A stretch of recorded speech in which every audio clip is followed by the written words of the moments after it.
Bismillahirrahmanirrahim. Assalamualaikum warahmatullahi wabarakatuh. Salam sejahtera bagi kita semuanya. Semoga kita selalu diberikan kesehatan. Dan alhamdulillah wa syukurillah, puji syukur hari ini kita bisa mengikuti perkuliahan secara daring atau secara online untuk mata kuliah ilmu tanah pertanian. Dan hari ini saya akan membahas perihal penelitian tanah dan bagaimana proses pembentukan tanah itu terjadi. Saya akan mengawali bahasan tentang pengertian tanah dengan menyampaikan sejarah bagaimana perkembangan kehidupan manusia ya, waktu itu. Yang kita ketahui dulu hidup manusia itu berpindah-pindah ya, dari satu tempat ke tempat lain yang dikenal dengan pola nomaden, yang tujuannya adalah mencari sumber-sumber makanan atau bidang-bidang lahan yang memang dianggap baik dan subur dalam rangka melaksanakan kegiatan pertanian, walaupun mungkin sistem yang dikembangkan pada waktu itu adalah sistem pertanian yang sangat primitif. Ya. Seiring dengan perkembangan peradaban manusia tersebut, secara simultan ilmu pertanian atau sistem pertanian yang dilakukan oleh manusia, yang dijalinkan oleh manusia pada waktu itu juga mengalami perkembangan. Perkembangan dari waktu ke waktu yang dinilai begitu pesat, sehingga memaksa manusia kemudian untuk berpikir, untuk merubah paradigma, melakukan pola kegiatan pertanian yang menetap, yang tadinya berpindah-pindah, kemudian menetap dalam satu lahan, sehingga berpikirlah manusia tersebut untuk bagaimana memanipulasi atau merekayasa sistem budidaya yang dijalankan atau sistem pertanian yang dijalankan.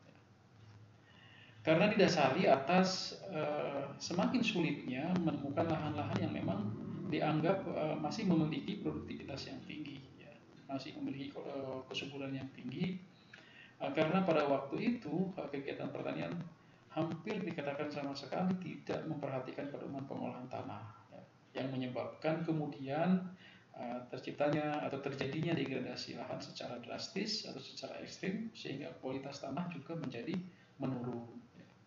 Hal ini disebabkan oleh apa? Oleh menurunnya atau berkurangnya kandungan unsur hara tanah. Ya. Nah, kemudian hal ini menimbulkan juga banyak lahan-lahan yang marginal, ya, lahan-lahan yang marginal, lahan-lahan yang memiliki tingkat produktivitas yang rendah, terutama masalah-masalah lainnya seperti terlahirnya atau terbentuknya tanah kering atau lahan kering ataupun juga lahan kritis. Nah, kemudian selanjutnya atas dasar uraian tersebut dalam rangka mengantisipasi terjadinya degradasi unsur hara yang semakin signifikan, yang semakin ekstrim, dan dalam rangka mempertahankan kesuburan tanah tersebut, maka mulailah orang memikirkan dan mempelajari tentang hal ihwal tanah, ya, bagaimana meningkatkan atau memperbaiki tingkat kesuburan tanah yang sudah rusak, karena mungkin berdasarkan evaluasi yang mereka lakukan pada waktu itu mengalami penurunan produksi tanaman pangan dari waktu ke waktu akibat dari penurunan kualitas tanah itu sendiri, karena unsur hara yang banyak diambil secara intensif tetapi tidak ada input atau masukan kepada tanah atau lahan yang dimanfaatkan tersebut. Nah, akibat fenomena inilah kemudian menjadi latar belakang munculnya cabang ilmu tanah, yaitu ilmu yang memang secara khusus atau secara spesifik mempelajari hal ihwal sifat-sifat tanah. Ya. Yang secara garis besar memang ilmu tanah ini dibagi menjadi dua, ya, menjadi dua cabang utama, yaitu pedologi dan edapologi. Menurut Harjowigeno, ya, pedologi dapat didefinisikan atau diartikan sebagai ilmu yang mempelajari proses-proses pembentukan tanah beserta faktor-faktor pembentuknya, yang di dalamnya juga mengkaji tentang sistem klasifikasi tanah, tata cara survei dan evaluasi tanah di lapangan, ya. Nah, sedangkan untuk edapologi adalah ilmu yang mempelajari tanah hanya sebatas sebagai alat produksi pertanian, yaitu yang menekankan hubungan antara tanah dengan tanaman, yang tentunya ini nanti akan berkaitan dengan cabang-cabang ilmu pertanian lainnya seperti agronomi dan lain sebagainya. Nah, kemudian apa sih benda yang kita sebut sebagai tanah ini? Ya, banyak sekali versi definisi terkait dengan tanah.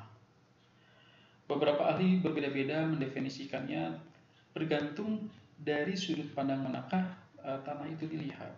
Ada dua definisi tanah dewasa ini yang dikemukakan berdasarkan dua pemikiran yang berbeda, yaitu pemikiran yang didasarkan atas pandangan ilmu kimia, pandangan ilmu biologi.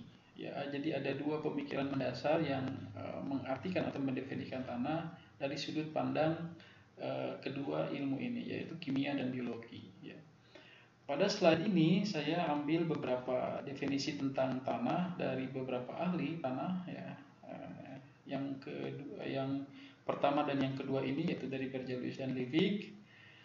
Mereka keduanya adalah ahli kimia, sehingga mengartikan tanah itu merupakan media terjadinya reaksi kimia. Ya. Sedangkan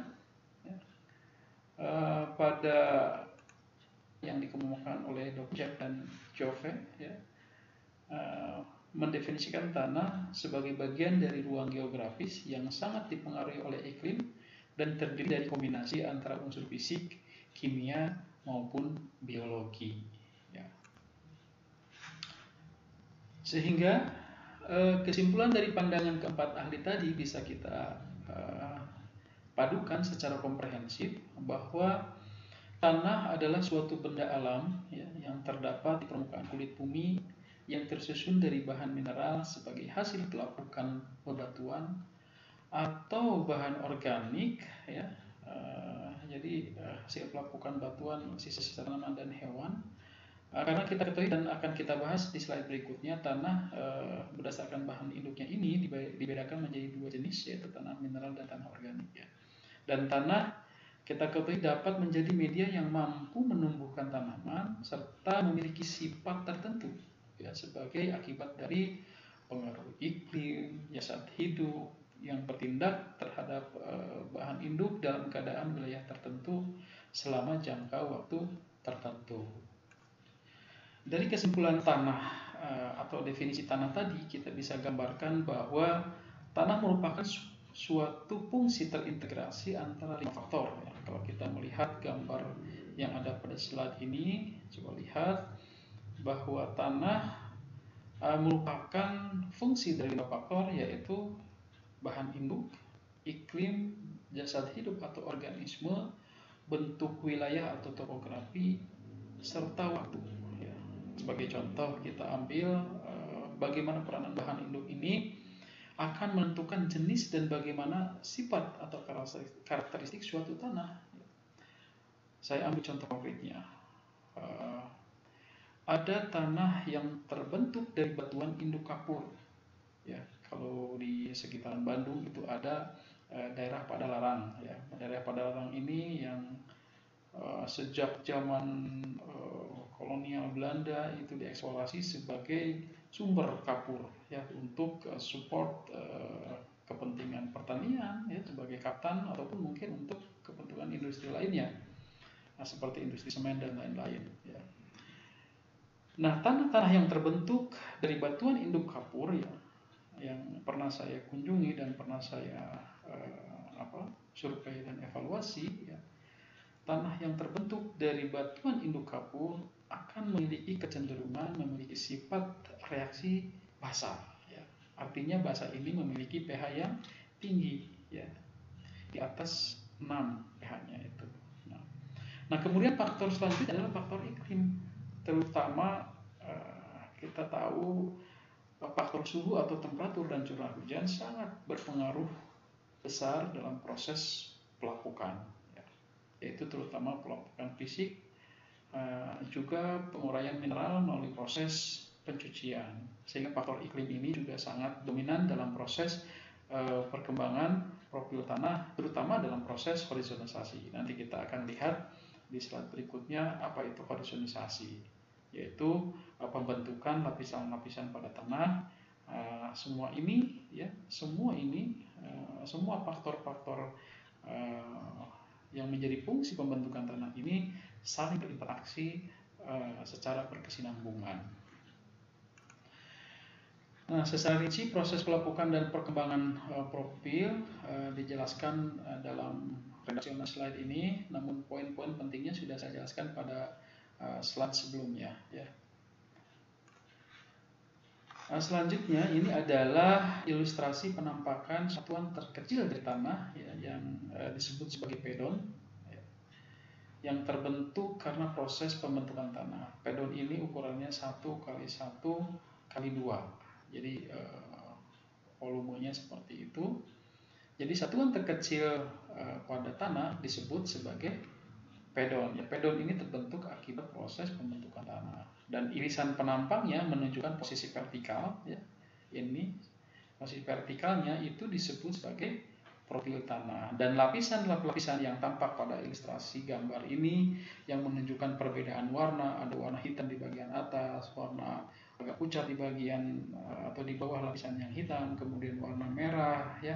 Dan selanjutnya itu menunjukkan horizon atau susunan horizon yang terbentuk karena proses perkembangan tanah ya. Horizon atau lapisan horizontal ya pada penampang profil ini terbentuk oleh proses pelapukan ya, tadi sudah dijelaskan sepintas terkait dengan proses pelapukan terutama yaitu proses pencucian dan penimbunan ya. Akibat dari apa? Pergerakan air dari atas ke bawah profil tanah ini ya. Dari mana air itu ada atau datang? Dari curah hujan ataupun dari sumber lainnya. Masuknya melalui proses infiltrasi atau penetrasi larutan melalui sistem yang ada pada penampang profil tanah ini. Horizon atau lapisan tanah ya secara internasional disepakati ya, ditandai seperti yang ditunjukkan pada gambar adanya horizon utama atau lapisan-lapisan utama.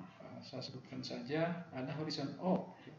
Itu horizon O yang paling atas yang berwarna gelap itu menunjukkan lapisan kandungan bahan organik, karena di horizon inilah proporsi atau persentase bahan organik lebih dominan dibandingkan dengan horizon lainnya. Nah, kemudian selanjutnya ada horizon A. Horizon A ini adalah lapisan mineral di permukaan.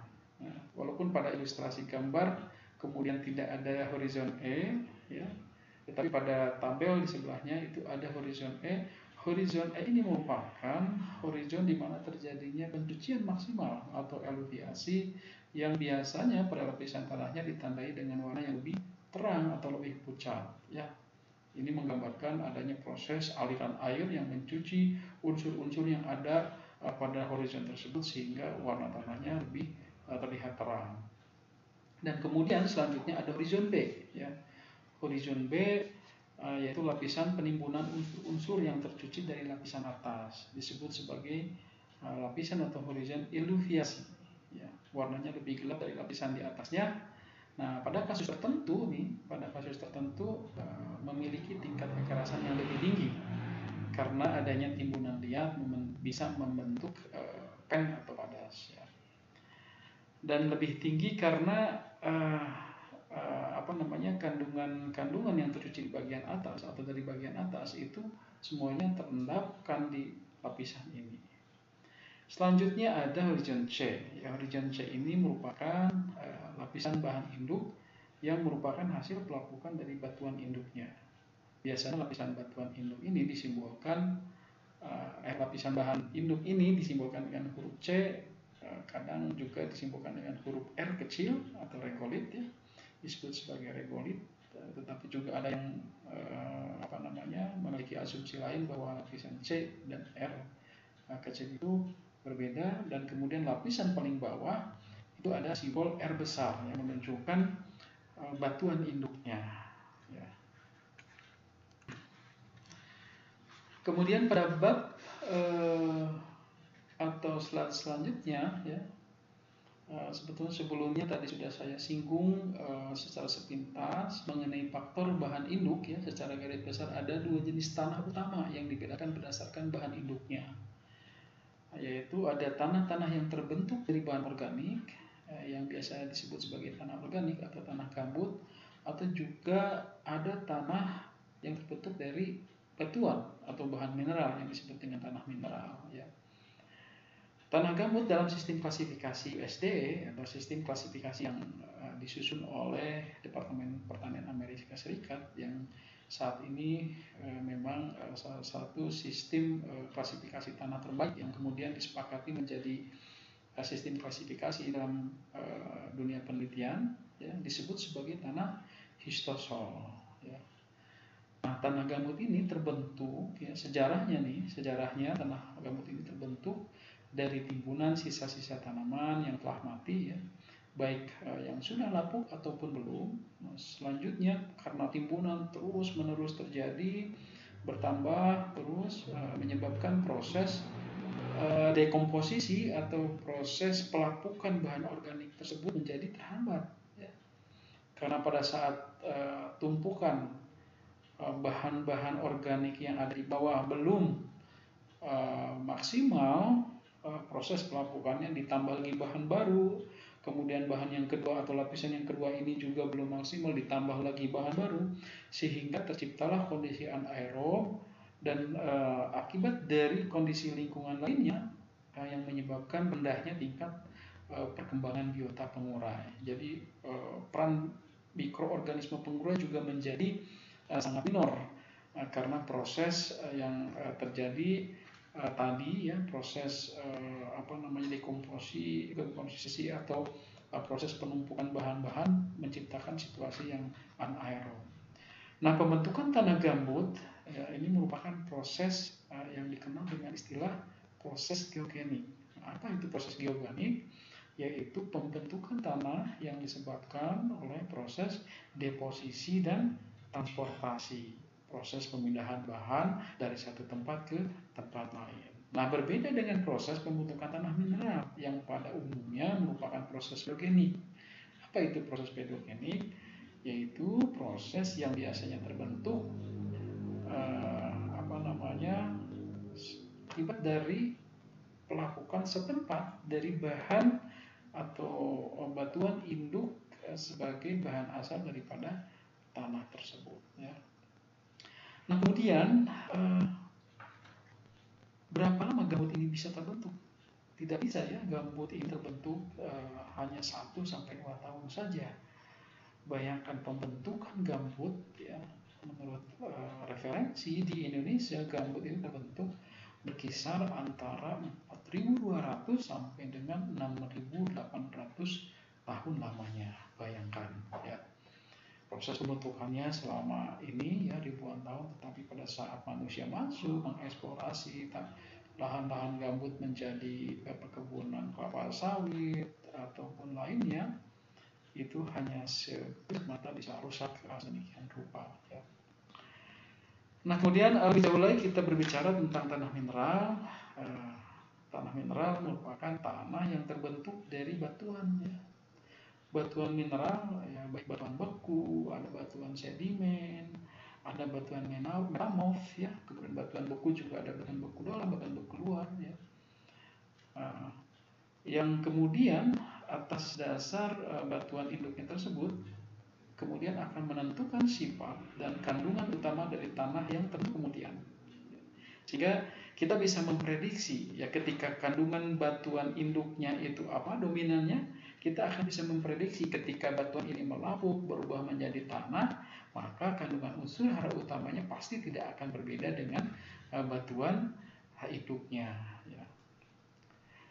Nah, jadi perbedaan mendasar antara tanah organik dan tanah mineral ini yang menjadi penciri juga dalam sistem klasifikasi tanah adalah presentasi kandungan bahan organiknya.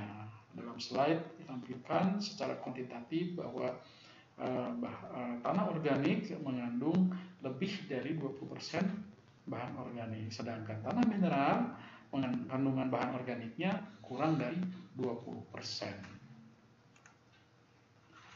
Selanjutnya ini adalah gambaran komposisi ideal daripada tanah mineral yang susunannya terdiri dari 4 aspek utama, yaitu biosfer atau bahan organik, hidrosfer atau air, atmosfer atau udara, dan litosfer bahan mineral, ya, dengan komposisi bahan organik 5%, air dan udara masing-masing 25%, serta bahan mineral paling dominan yaitu 45%. Nah, komposisi ideal inilah yang kemudian menunjukkan suatu sistem ideal di mana perakaran tanaman mampu berkembang dengan baik karena bukan hanya mendapatkan pasokan unsur hara tetapi juga pasokan oksigen dan air yang dipasok melalui ketersediaannya pada kisi-kisi pori makro dan mikro di dalam tanah.